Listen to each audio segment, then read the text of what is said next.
I'll never forget being at recruit training when 9/11 occurred.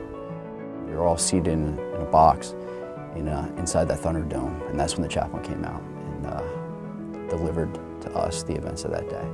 First thing he said was, recruits, please understand this is going to affect most of you. I was a recruit at MCRD San Diego.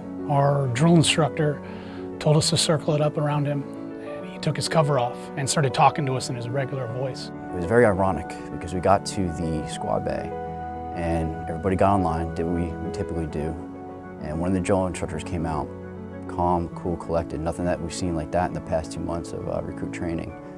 Said, recruits, go ahead, pull out your foot lockers, go ahead and take a seat, write letters home, and you can talk quietly amongst yourselves. I remember looking around at the platoon and everyone was kind of looking around at each other, trying to figure out what was about to come next. We all thought this was a test. We thought, they're messing with us, something's gonna come from this. And he told us that the United States was under attack on the East Coast, and that we might want to pay attention to what we're learning here today because we may need it again sometime in the near future. You could almost feel the breath taken out of the circle. We got no other information other than that.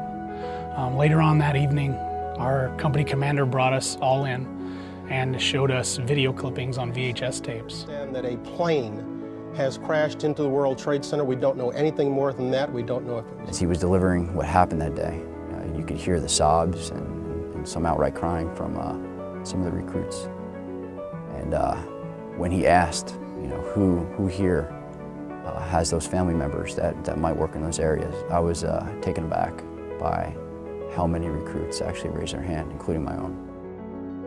Our path that we had initially joined was going to be very different. When I joined, it was peacetime, and then all of a sudden, now we're in wartime. I'll never forget making that phone call to my mother, the fear in her voice, knowing of what the eventuality was going to be for me, being a United States Marine and now being at a time of war. It's the shake in her voice is something that I'll never forget.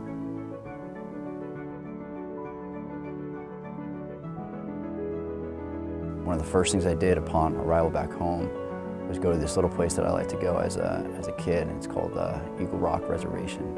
I'll never forget driving up there and walking out to the pavilion that oversees the New York City skyline. And you look to the north of the city and you see the Empire State Building and the Chrysler Building, and you could make out the New Yorker. And then you look to the south and it's just barren. Just seeing the gravity of the situation that happened, that those two dominating towers with all those innocent lives that fell, took me aback. As the sun set behind me, I remember looking at the city, and as those searchlights went on and seeing them just light up the sky,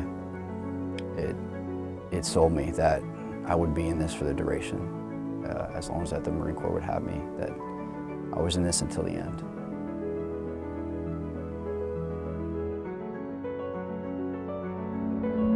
We still remember where we were, in that moment that changed us forever.